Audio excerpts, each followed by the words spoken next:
This video was intended to inform and educate the public. Welcome back to the Junkyard News channel. Today we're going to talk about a story that I had put on my YouTube channel last year, earlier in the year. It was about some constables, deputy constables that were serving an eviction notice and ended up clearing the house and pretty much helping themselves to the property. I wanted to detail what transpired and also what the outcome was as it stands today.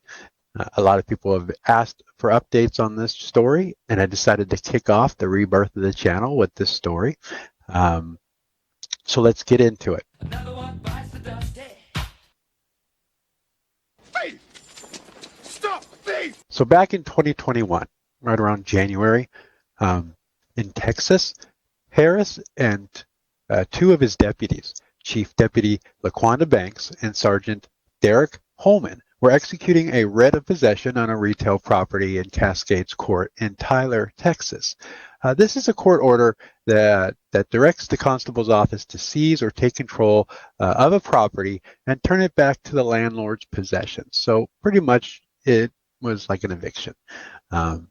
So they went out there, but what I thought was interesting is they cleared the house of people, of the current residences. She thought she was turning it off, but in fact, she turned it on. Hold on, don't come down here.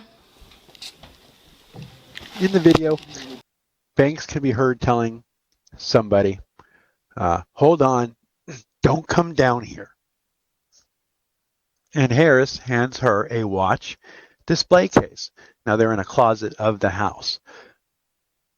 She later unzips a pocket in her shirt and puts in 4 watches, with Harris telling her, take that blank, S-H-I-T, take it. She then places what is suspected to be a partial box of .22 caliber ammunition and an Apple iPod box into her uniform shirt as well. Banks is then seen continuing to rummage through bathroom drawers and other places of the house. They head up the stairs to the woman, with Holman standing guard close by. Harris and Banks tell the woman they found paraphernalia and narcotics, and she needed to wait outside while they finished searching the home for more of the same. At one point in the video, Banks and Holman walk outside to his patrol car and begin laying items near the back of the vehicle. Now, the leasee filed a theft report with Tyler Police 1 week later, providing a list of things missing from the residence that included $300 in cash, an iPhone 8, Oakley sunglasses, jewelry, Chanel perfume, iPhone 10, Nike shoes, AirPods, 2 iPhone 12s, 2 MacBooks, and $3,000 in additional cash. All missing from the residences after the constables left, allegedly. She also mentioned that there were several firearms taken by the constable's office. A watch, $120, Apple Watch, $200, a couple other watches that were $50 each, ammunition, unknown value, Apple box suspected of containing AirPods between $200 and $300, the Oakley sunglasses between $125 and $300, Ray-Bans $125, and about $150 to $350 in makeup. A safe containing coins, quarter collection, military medals, diploma, birth certificate, social security card, and valuables were also missing. Unknown value. Harris, Banks, and Holman were all charged with theft of property between $750 and $2,500, abuse of official capacity, official oppression. Now, the interesting thing I found was Miss Banks didn't take a deal, but she did testify against her boss, the constable. Now, in the video, this deputy constable, Holman, was found not guilty by a jury. I would suspect that the jury, on all the cameras and all the video that they had didn't capture him taking anything. But what I find interesting is he obviously knew what was going on. What you doing? Put in my pocket. I can leave it. Just sit in the driver's seat. Sit in the driver's seat and take it. He may not have participated, but he knew what was going on. So it surprises me that a jury couldn't convict him of some type of charge, or because he was part of that scene and knew what was going on, some type of an accomplice charge. He got off scot-free as far as criminal charges go. Miss Banks, she testified against her boss, as I mentioned earlier. Now, Deputy Constable Banks, as seen here,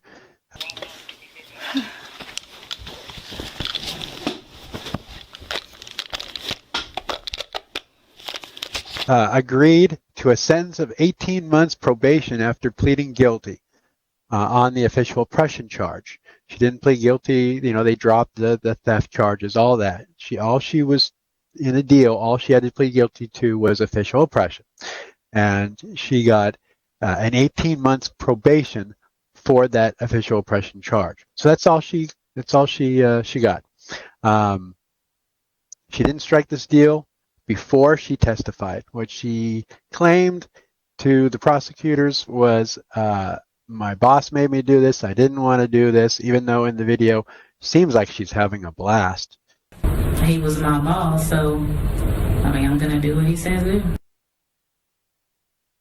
Didn't seem to me like she was too coerced into doing this. You know what I mean? But she testified against her boss, and they gave her a sweet deal. She got 18 months of probation. So in a deal with prosecutors, LaQuenda Banks pled guilty to a misdemeanor charge in district court. A felony charge of theft was dismissed.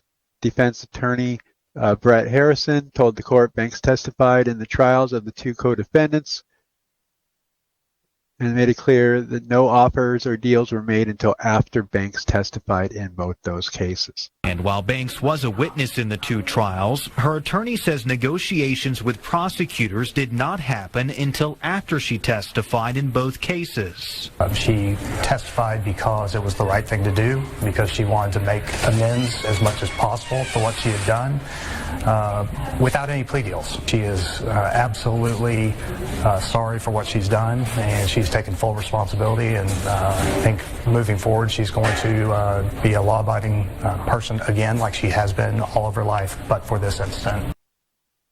Clearly, Miss Banks made a couple of terrible decisions. Her attorney told the news agencies she has taken responsibility, and early on she met with law enforcement and gave complete confessions to what she had done, as well as to what other co-defendants had done. But because we understood she would be testifying in those trials, we did not engage in a plea negotiation until after those trials were over. She testified because it was the right thing to do. BS. She testified because she knew that was her only out. If she didn't testify and come clean and play the victim, she was going to get worse. And she knew this. This is my personal opinion, but she knew her goose was cooked. And the only thing she could do to get a favorable outcome was to testify against her boss and all the other defendants, and just cross her fingers that her testimony puts her in a good light with the prosecutors, and obviously it did.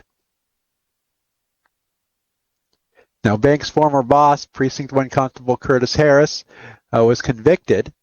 They got him of the theft in 2022 and sentenced to 5 years probation. No way. Wait. A jury found a third member of the trio, former Sergeant Derrick Holman, not guilty in August of 2023. So yes, that's the Sarge. A jury found him not guilty. The only thing I can think of is there was no video evidence that he actually took anything. But again, it kind of disgusts me that they couldn't get him on some type of, I'm going in left field here, but some type of racketeering or as an accomplice. Because he was on scene, he knew what was going on, he didn't speak up, and he probably would never have spoken up if Ms. Banks hadn't turned on her body camera when she thought she was turning it off and caught all this on her body camera and just blew everything wide open.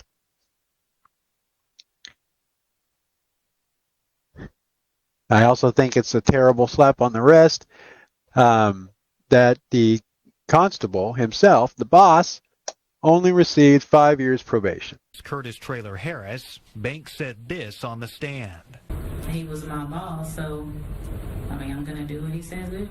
A jury ultimately convicted Traylor-Harris of theft and sentenced the former constable to 5 years probation. So Sergeant Derrick Holman, 45 of Jacksonville, that was arrested as part of this investigation. This is the one that was found not guilty. After several hours of deliberation, the jury delivered a verdict of not guilty, and Holman says he was relieved. It's been going on a long time. It's been almost 2 years, and we've been waiting on this day, he said after exiting the courtroom as an acquitted man. Defense attorney Michael Todd said they knew the trial would be a battle, and unfortunately the state was unable to prove beyond a reasonable doubt that Holman committed the crimes of which he was accused. Still, I just can't believe they couldn't find him guilty of something. Like I said, like an accomplice or something. But the jury let him off. Even though he knew what was going on and didn't speak up. He was complicit in the whole thing, but he got away with it, scot-free.